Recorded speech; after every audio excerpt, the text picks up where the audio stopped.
It's mid-August. You're standing in your kitchen window with your morning coffee, and you look out at your lawn. Oh, it's the worst. Just totally demoralizing. Right. Because what you see is just intensely frustrating. I mean, the grass, the actual stuff you spent money on and planted, it looks completely exhausted. Yeah, it's yellowing, it's thinning out. Exactly. It's got those pathetic wispy patches and just looks like it's given up on life.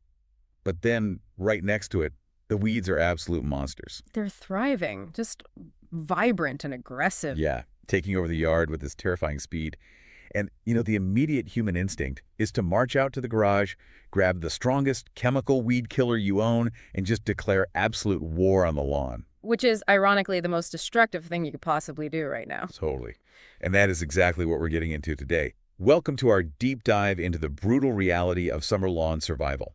We've got a whole stack of sources here: agricultural blueprints, weed biology articles, professional lawn care guides. And they all pretty much agree on this one massive point. Yeah. Our mission for you today is to completely flip your understanding of weed control.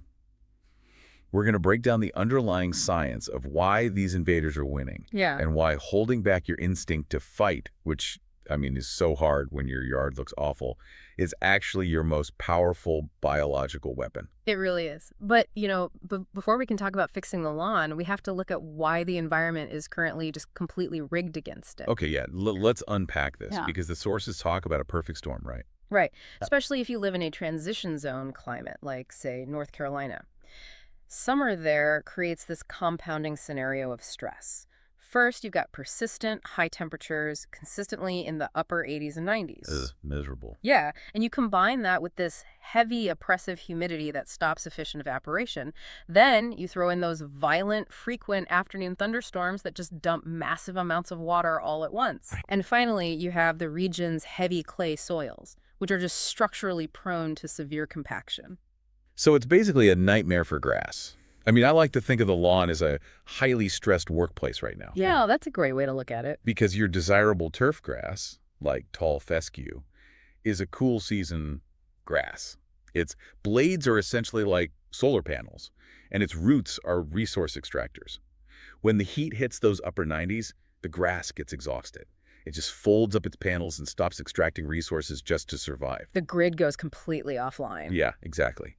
The desirable grass is the exhausted worker, and the weeds are those opportunistic coworkers who just swoop in to steal all the available space and resources. They're exploiting the exact ecological voids left behind by the dormant turf. And the sources actually highlight 4 specific villains that capitalize on this exact environment. Okay, let's name names. Who is enemy number 1? Well, starting off, we have crabgrass. Biologically, it's a warm season annual. It uses a totally different photosynthetic pathway than your fescue.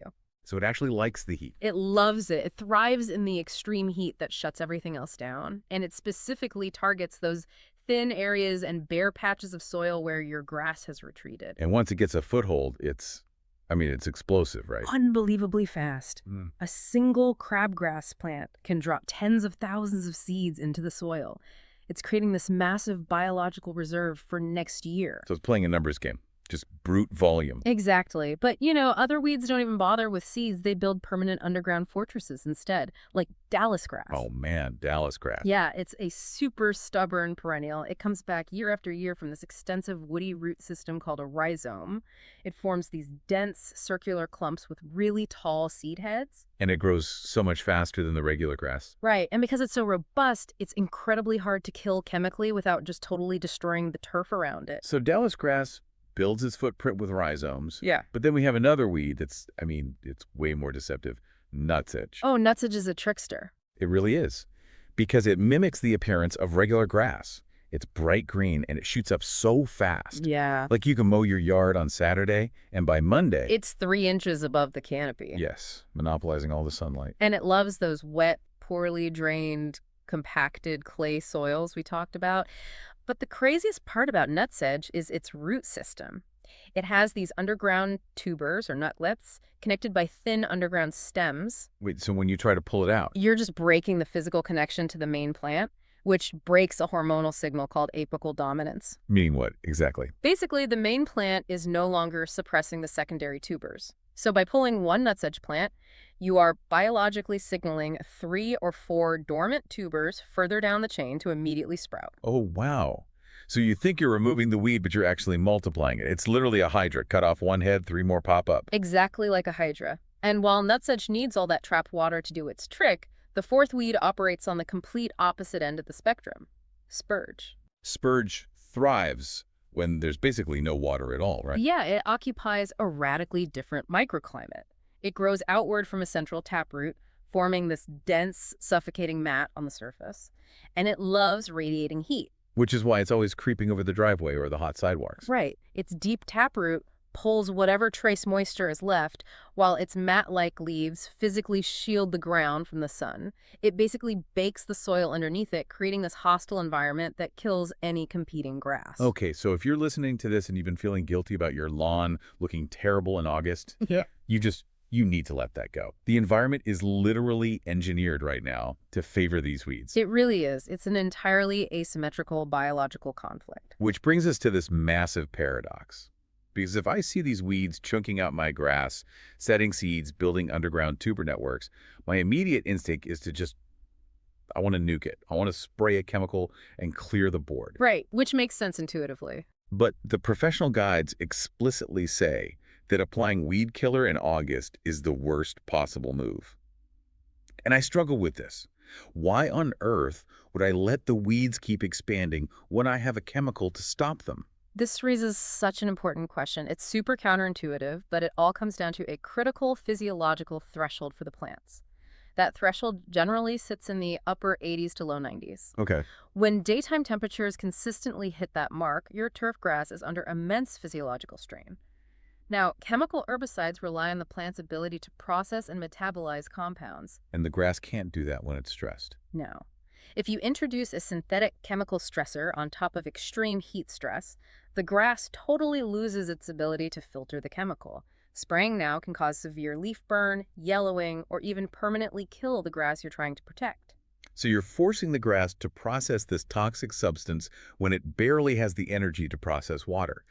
It's like trying to force an exhausted marathon runner to eat a massive heavy meal while they're severely dehydrated mid-race. That is a perfect analogy. Their system is entirely shut down to conserve energy.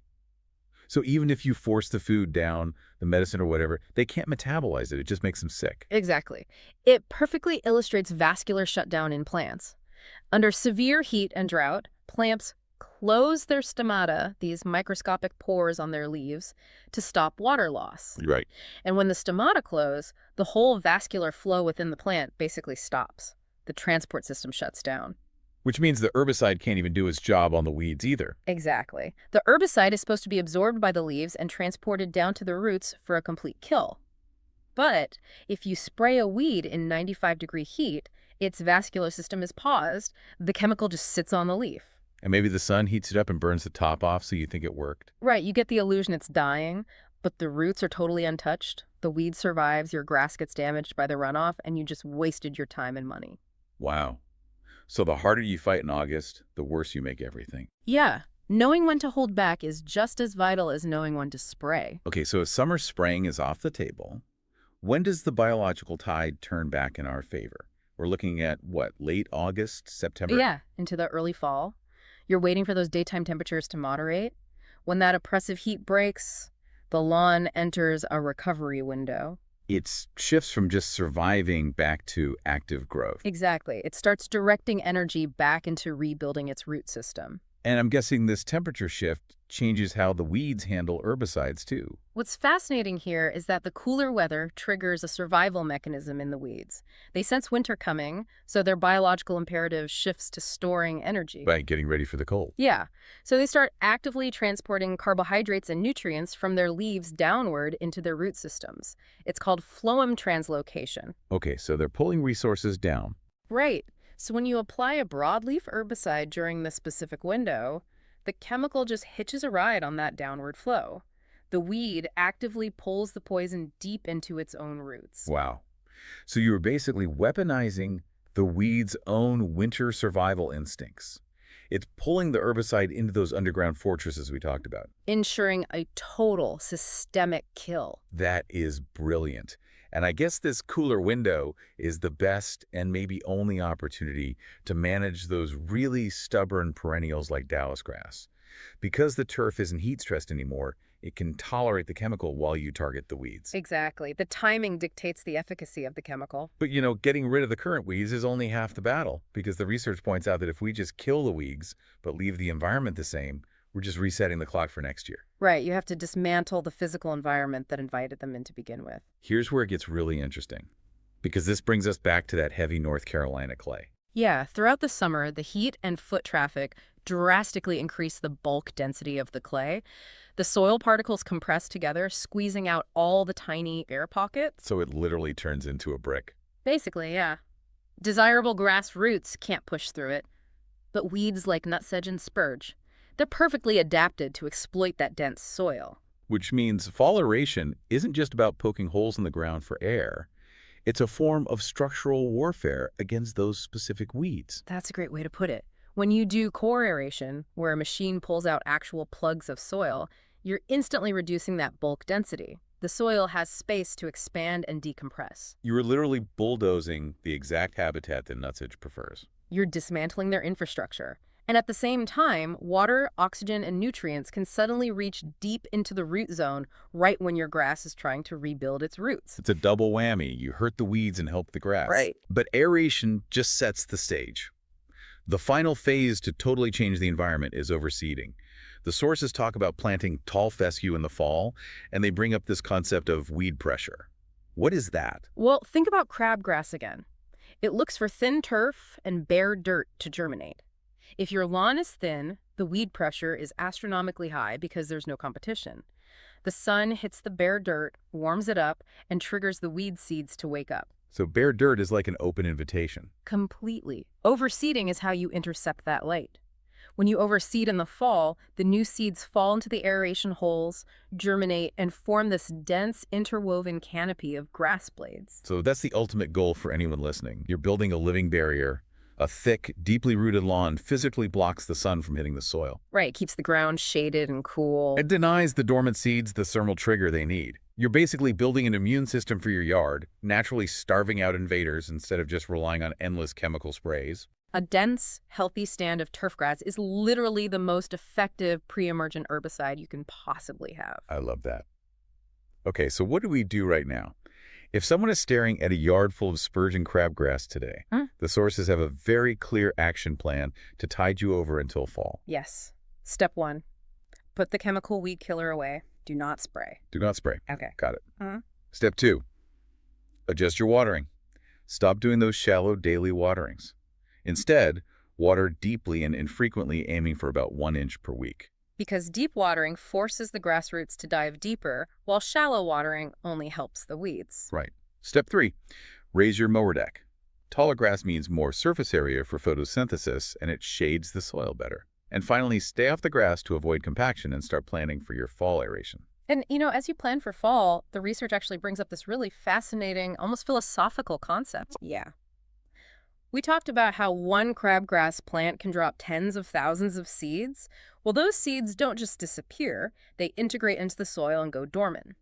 Agricultural scientists call it a seed bank. Wait, really? Yeah. A seed bank in a lawn? Like millions of biological landmines just sitting in the dirt? Exactly.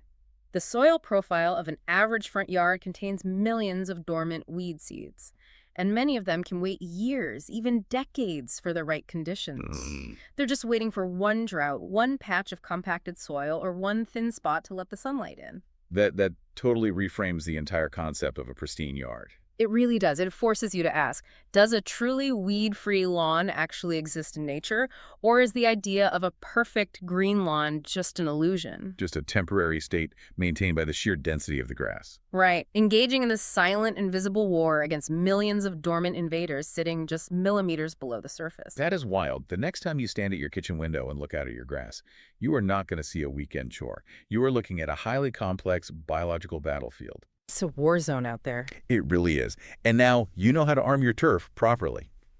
Thank you for joining us on this deep dive. Remember, Hold your fire, wait for the temperature to drop, and we will catch you on the next one. Thank you for listening to the Pain in the Grass podcast, sponsored by Lawn Pride of North Charlotte, Huntersville, your go-to name in turf care for homeowners and businesses seeking beauty, quality, and reliability, powered by family and fueled by passion. Until next time, make sure to take care of that pain in the grass.